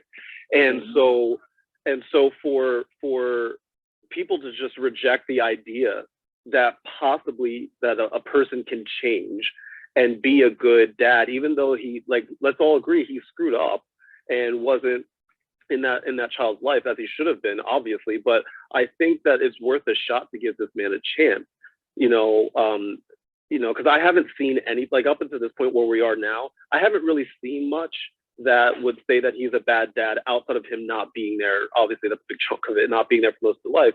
But like, he's trying, right? And I think that Lorelai should have told Rory that he called and wanted to see her. If my father tried it half as much as Chris did in the very short time we've seen so far, it would have been great. Like, now that I'm 28, haven't seen my father in 21 years, if he made as much effort as Chris did, I would have loved it. So I totally understand that. Yeah, I get it. I get that, Tasha. Yeah. John, did you clap or you want to say? No, I wanted to chime in. Yeah, that scene and moment was like really landed on me for sure. And that line that Rory has where she says, like, we're rooting for him, right? That for me sums up exactly how I feel about that character. Because it is like 100%. I'm with you on that, Ky. That he did screw up, but people can change, and he seems to want that, and that should be enough for us to, at the very least, root for him to actually succeed here. Now, I realize that that's asking a lot of folks who have watched the whole series. I haven't watched the whole series, so I'm right here in season 2 saying, yeah, like, why are you holding that, like, not letting Rory know about that? And why aren't you more excited about the idea that he could be trying in his own way to make up for those years? And I mean, I don't know. I think the thing I love, at least right now, what I love about that Christopher character is that he seems like a broken guy who understands that he's broken and is sort of trying to figure out how he can actually fix it. And maybe not doing a very good job of it. That's okay, right? Like, plenty of folks. Does anybody really know how to do it the right way? But that he seems like he's like at least trying in his own way. He's at least trying, and even when those, and of course, especially when he fails, like when he fails, he looks like the mess that everyone, Lorelai especially, wants to hate and reject. But I see sort of past that. I see a guy who at the very least right now is trying, despite what may have happened before. And remember, what happened before was when he was a kid, or largely when he was a kid. and still, I mean, you know, this is a show about a young mother. That makes him a young father, you know. So I think that this character still has room to grow. Again, I say that knowing that, like, you know, there's a lot more that can happen, and you know, he can plenty disappoint me. But as of That's right where I now, turn around and be a hypocrite and say that he can change, and then what's that? Say it again. well, that's why like I kind of have a hard time like having an opinion about Chris, because like I know like obviously what happens in the entire series, so like my love for Chris changes very rapidly, and so I think of Chris in this light now, and then it flip flops. Can any of you remember, like, think back to how you felt about Chris before knowing what happened in the series? Like, am I completely off base to be kind of like I like this guy and I'm sort of rooting for him. I totally see him. He's flawed, like majorly flawed, got some problems, has a lying problem for sure. But that lying problem clearly comes from an insecurity and a fear of not being good enough, you know. Yeah, I totally get what you're saying, John, and I don't hate Chris, and sometimes I don't love Chris, but I do feel that Lorelai was in the wrong in this case. That I don't see why she wants to keep the father of her child away from her child, just jealousy. Well, that seemed like it just came out of 100% jealousy. That did not seem like it came out of I'm protecting you from you know, your father being a flake and whatnot. In fact, that moment seemed to sort of it seemed to almost like what's the word, controlling. No. I mean, Selfish. Controlling, but Manipulative. It seemed to support this idea that some of this Christopher is terrible is really coming from Lorelai's own personal feelings about Chris, rather than. And I just want to say because she's not separating her relationship with Chris and what happened the last time she saw him. They flirted all weekend. They shared a kiss, and then he says, "Oh, by the way, I'm living with Sherry," and she cannot separate that. So now when he comes back for Rory, not for her, now she's hiding the cards. She's hiding phone calls. She doesn't really want Rory to go, and it's not about protecting Rory from this, you know, father who's in and out. I think it's her pride. I think it's her hurt feelings, and she cannot put that aside to say, okay, he does want to spend time with her. He does have this woman in his life. You know, they want to meet, you know, let's explore that relationship. And I don't think she can put herself and her feelings aside to support the relationship between what's that? Hid it in the stack of things. She didn't tell Rory it had came. Also, Lily and Mary were both flashing for quite a while. I just want to point out to you, John, sorry. Lily, why don't you speak next? I also noticed that Kathy Ann and T are both flashing, so I won't forget. And Krista, it looks like, wow. I mean, that's sort of the thing about having so many folks on the couch. I then like scroll and like, oh, well, there's more people down there. So yeah, Lily, why don't you start? And Sure. and then we'll go around. We'll go to Mary next, and then Kathy Ann, then T. Yeah, I was just, because something that Tasha said got me like really thinking, and I was like, oh wow, that's probably why I perceived Christopher the way I do. But Tasha mentioned like, well, if my dad had tried half as much as Christopher has so far, I would like totally be thrilled about it. And I'm over here like, if my dad tried half as that, I would like block him on everything I could find him on, because no way. And you know, I never knew the dude, but from what I know, I'm good. But I feel like that's just thinking about that now is probably one of the reasons I perceive Chris the way I do. I'm just like, Lorelai has been raising her just fine without him. So whether or not she should have hid the whole Christopher calling thing, I have mixed feelings on, you know, but it's just like Lorelai's been raising Rory and without the help of Christopher, and of course she's going to have these feelings about it. And I think it is in her sort of right to be like, well, I don't really want you to have that much to do with him in a way, because she knew him before she knew him. And I'm just having all these thoughts about how the way I perceive Chris because of personal things is like why I don't like him as much. So it's interesting. Mary. Okay, so I think the whole thing about hiding the card and not telling about the call, that had nothing to do with Rory and Chris. I think that has to do with Sherry.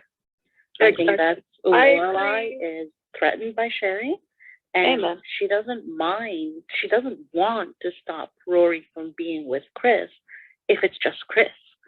But the card has Sherry on it, and the invitation is for her to go and spend time with Chris and Sherry. That's a great point. That's the Yeah, I agree with you on that. I think that what I sensed was that the jealousy was I don't want this woman to have even a fraction of you. Yeah, but you guys keep talking about, you know, Chris was a young father and he needs a break and all of that, and that's totally correct.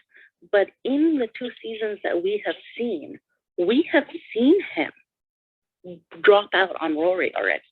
When he came into town and he got into a fight with Lorelai, he dropped out of Rory's life for that time until Lorelai had to call him to say, come back for the cotillion.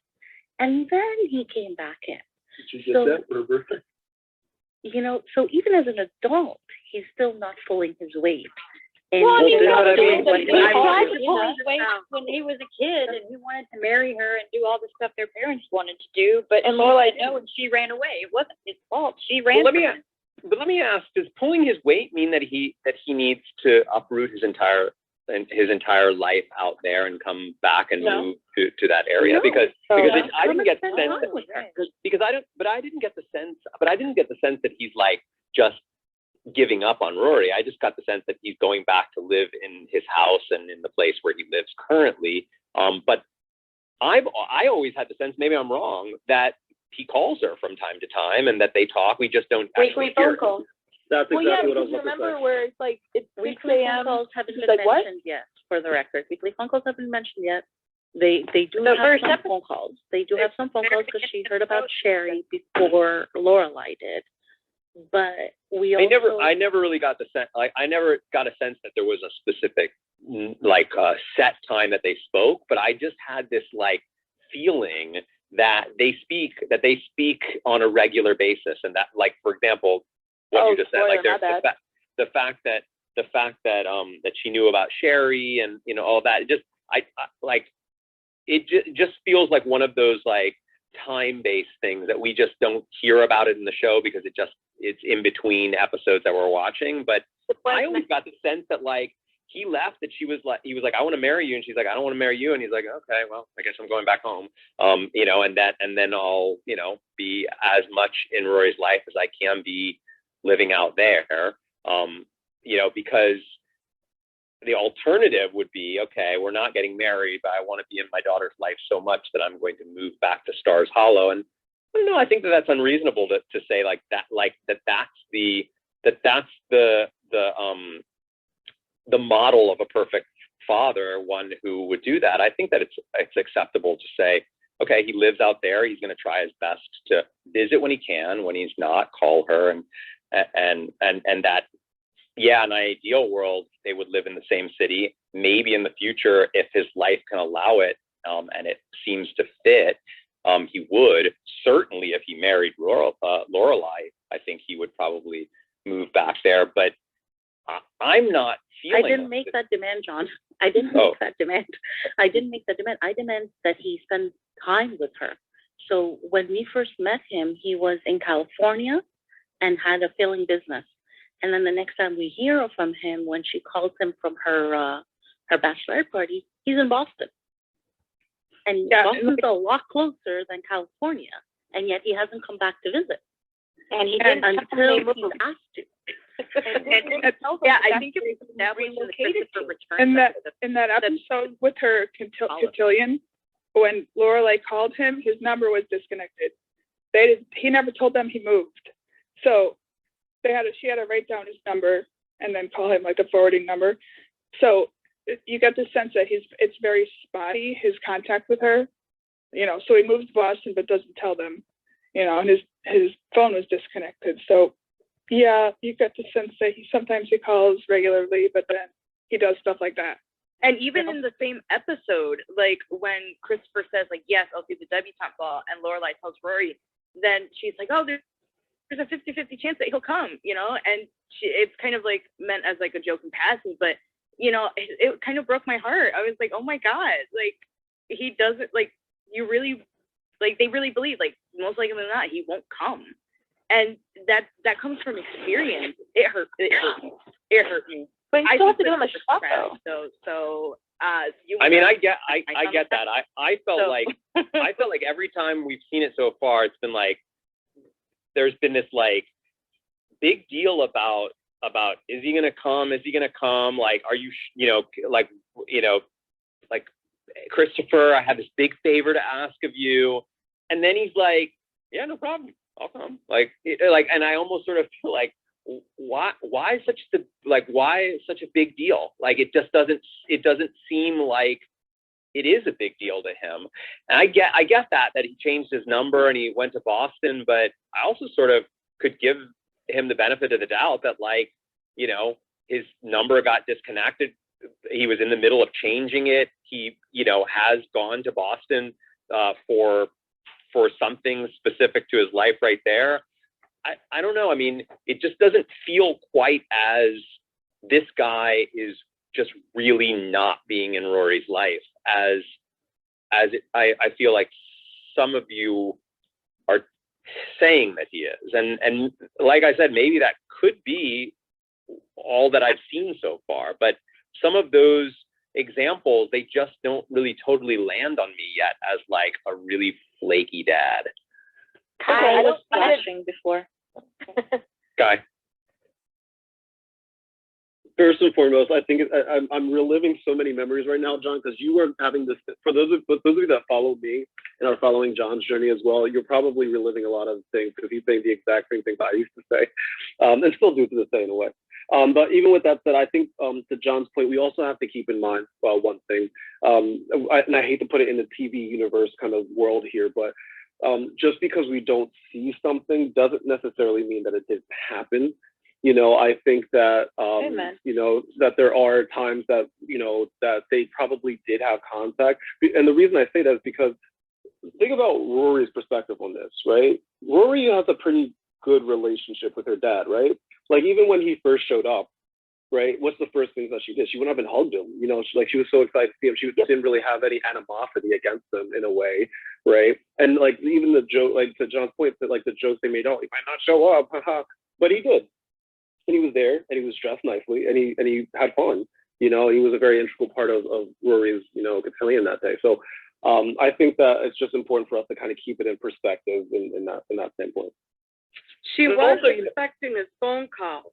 She did bring it up and say, hey, have you heard from Dad? She was expecting to hear from him because she said, oh, he normally reaches out about this time.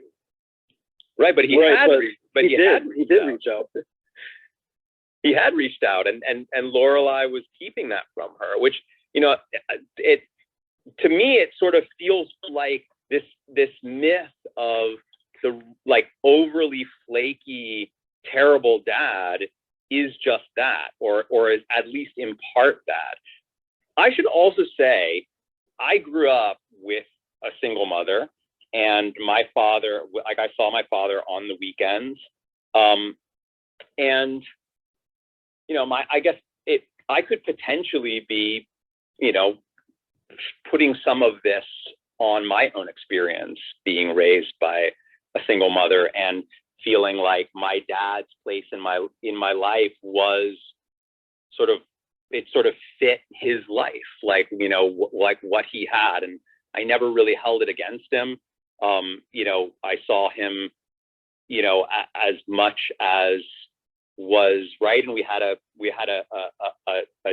good relationship growing up, and so I guess I sort of see it as like, it doesn't seem at least to me right now, doesn't seem like this is really hurting Rory. Like I don't see Rory like being let down by her father yet. Like I mean, we've seen plenty of. I mean, there have been plenty of tropes of the like, you know, the kid who's been promised something by their father and then the father never shows up. Like that's a common storytelling trope. And I haven't seen it at all in the context of Rory and Christopher. In fact, the contrary, every time he's supposed to be doing something, he's actually done it, including, by the way, getting her that Oxford English dictionary, which he couldn't actually do the first time, but that he ended up making good on the second time. You love that. And You Kathy love bringing and up have the been, dictionary. Jess has been flashing and Kathy and Yeah. Yep.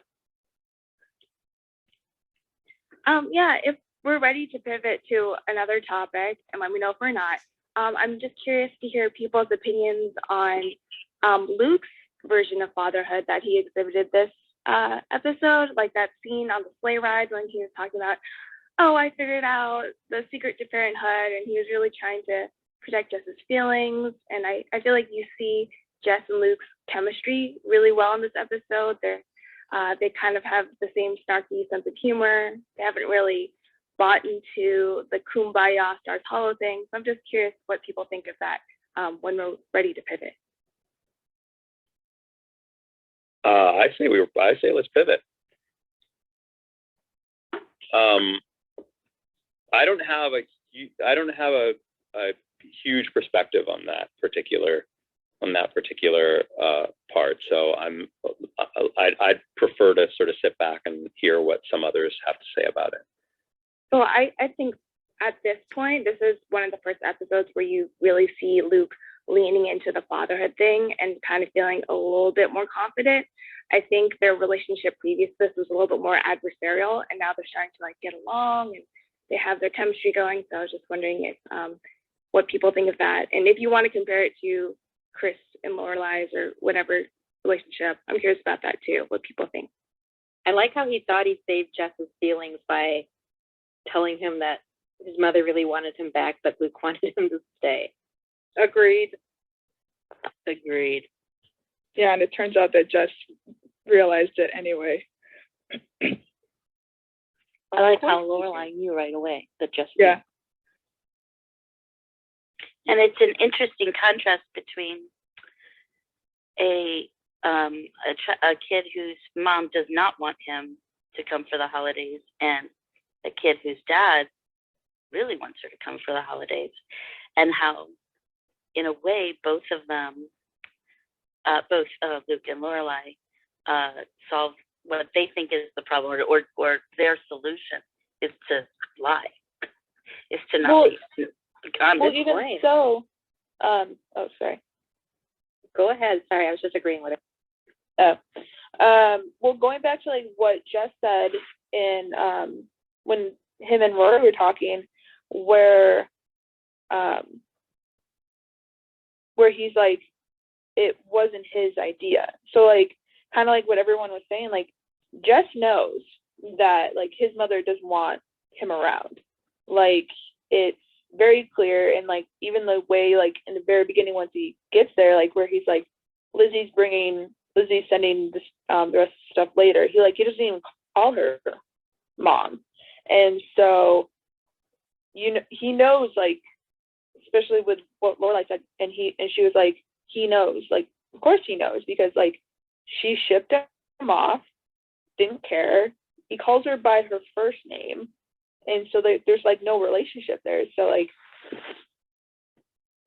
exactly. That's why I didn't understand why Luke would lie about it, because she did ship him off. I'm presuming he probably doesn't have any phone calls or contact with her. So why would she make the effort to have him come home for the holidays? It just, and Luke is, he's a lot of things. One of them's realistic. So why would he lie to Jess and think that that's going to work and that's a good idea?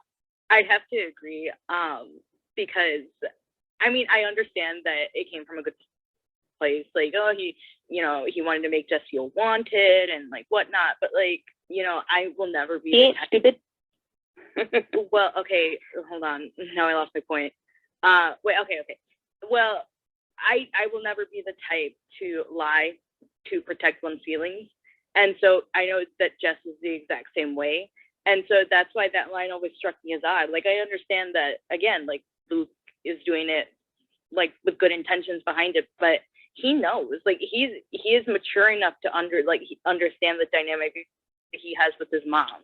And he understands the situation that he's in. So I don't understand why, and I see someone lying to protect one's feelings as sort of like babying them. Like, you don't think they're emotionally mature enough and intelligent enough to, like, hear the truth, realistically speaking, So it feels odd to me. That's the way I felt about it. I just like that Luke thought he was doing something so great. He was so proud of himself in that moment. It was adorable. I agree. that I wanted to, And I think, oh, sorry, go ahead. that's okay. One of the things was about Lorelai, going back to what Rachel was saying about Lorelai earlier and about her not communicating to Rory. I think that sometimes Lorelai she parents with self-interest at times. And yeah, she, like, for instance, Sometimes? Yeah, I was going to say that's more than just sometimes. I mean, Three-quarters of the time. yeah, I mean, and by the way, like, I don't think that takes away from the relationship that she has with her daughter and everything she's done to give her daughter a really good life. Like, because we've, just for context here, Ky, the laughter is partly because, we've had this discussion many times already. We're only we're only into 2 seasons, and we've had to, like, how selfish is Lorelai? How much does Lorelai do? That's really all about what Lorelai. We had a wants. whole episode just because of that. And I think that, not to get, to go back to the whole Christopher thing, but, I think that moment, and Lorelai, being so freaked out about her going into their world and sharing all that stuff. It reminded me a heck of a lot of the sweater moment where in first season, where she's talking about her, borrowing her sweater and stretching out the sweater. And I was just like, man. Another thing that I thought was interesting was that Rory, she seems to have, like, a lot of pivotal relationship changes in this episode, where there's some new definitions between her and Paris. There's some new definitions between her and Dean, her and Jess. Like, she seems to be more averted towards going towards Jess at this point, where both the boys are leaving and her gaze is, like, focused and steady on Jess rather than on Dean, until he notices that she's watching, this new guy instead. And He started it. so yeah, I just thought that it was, all those tiny little stories within this episode.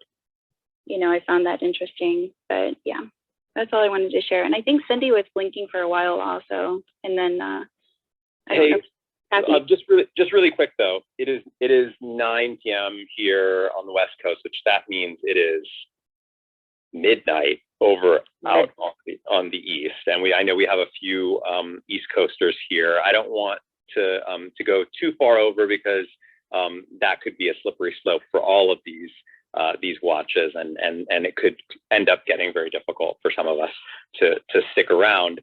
I would say let's just have one more person speak before I will head out. But if you've noticed, I do this every night. I make everyone in the room a moderator. That means I leave. That does not mean that anyone who wants to stick around and continue chatting about this and talk spoilers and all of that can't still. But I'm going to be hopping off here in about 5 minutes. I wanted to mention something before you left there, John, so that's why I've been kind of blinking for a while. Those of you that are in California, like John and I, there is an event in Yosemite. It's actually a Bracebridge dinner.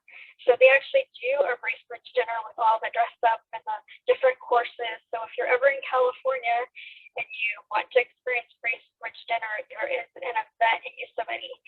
So if you ever come to the WB and want to visit, tour the studio, you can try to head up to Yosemite when they do their Bracebridge dinner and experience that live. I also wanted to, and I'll post a link, I guess, on our group site if anybody's interested in learning more about that event.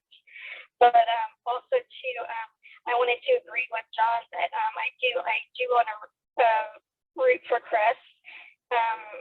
I've seen Chris even sing it all the way through. I mean, I love Lorelai and his chemistry. I want to, I want to root for him. They have great chemistry. They have history. And she even said when he proposed to her the first time, I want to be with you, but you're just not ready.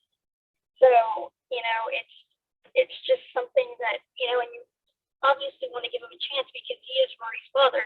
And it really sucks right now that he's with Sherry right now, but I think it's because I don't really think that he loves Sherry more. I think that he just wants to be there for Gigi or whoever the baby is. Sorry, spoiler, sorry. Spoiler. Uh-oh. That was like Put your ear on, Cindy. I already got it. I already figured it out. And do things, and I think that Chris really wants to be a father to Rory, but it seems like even though Lorelai says, hey, you can always come and visit Rory, I'm not going to stop you. But it seems like Chris always waits for when Lorelai and him are okay before he, seems to, proceed going to Rory's stuff. Because if Lorelai and him are fighting, then, he doesn't seem to engage as much, it seems. Like they have to have that relationship for him to want to, speak to either one of them, I guess. That's my 2 cents. And then also too, I really liked in this episode where there's a lot of, they point out all the similarities between like Lorelai and Emily, when they're doing the makeup in the hotel room. And then of course when Richard is talking to Emily about, you always have to have your list and everything planned, and that goes like Rory, because Rory is like that. She has to have her pro-con list, and she's very organized, and I like those similarities being pointed out there. So it's interesting because actually Tasha wrote me a DM the other day asking me, because she wasn't in the room that day, and wanted to ask my opinion on this thing that Emily said to Lorelai after the fashion show, where she was like, it's funny how you seem to fit in so well to the world that you ran away from, and I'll just sort of leave it. I'll say this will be kind of my final comment before I leave. I think that it's very interesting that like Emily's world is this world of like etiquette, and like kind of manicured hospitality, and that's basically what Lorelai does for a living. Like Lorelai works in hospitality, where there are all these rules about banquets and and place settings and all that stuff. Like Lorelai is good at that world, and does fit in well to that world. That's why I think she sort of fits so well into that into that independence role that she has there, and why it's the natural progression for her own life to own her own inn. So yeah, that's sort of my thought on that. She understands all sides of things because of the world that she grew up in and the one she chose to live in. But not only that, I think she likes it. Like it's part of her, like even though she rips on it, I think that we're, in moments like that, when we show Emily and Lorelai both sitting down doing their makeup, or putting on their cream, at the end of the night, I think that those moments are meant to tell us like these women are more alike than Lorelai wants to think. I think Emily would love to think that her daughter is more like her. which is another big topic, which I think that we'll probably save for another day, or at least I'll save for another day, because I'm sure we're gonna have an opportunity to talk more about it, and how Emily, it seems like Emily is always is so obsessed with what people are keeping from her, and I think that just this whole thing with Richard not telling her, and not Lorelai not telling her about the wedding, I think that is related to Emily's desire to have people validate the person that she is, right? Emily is so worried that inside, so worried that people don't like who she is. And it comes out in these moments where she feels like, I wasn't told about this because you don't approve of who I am. So, that's why that dynamic between her and Lorelai works so well, because I think she really does love to see Lorelai behaving like her, because it validates who she is. It makes her feel like I am good enough. Without Emily's take on maids and being rude and things like that. Yeah, but I mean, I think I don't think that's deep. I mean, that's just more a product of Emily's own unique personality. But it's more about the comfort of the worlds that they live in. Lorelai's she's always talking about that world as hell, and and just it doesn't but the world itself actually is one that it's not that dissimilar from the world that she works in every day. But you do notice too that, when Richard comments on her, this is a beautiful event, Lorelai, I love what you did with the inn, and then Emily goes, your dress is wrinkled. Yeah, but that's all. I think that's also just Emily. That's part of that Emily at her worst. Emily's own insecurities, wanting to make somebody else feel bad there in the moment.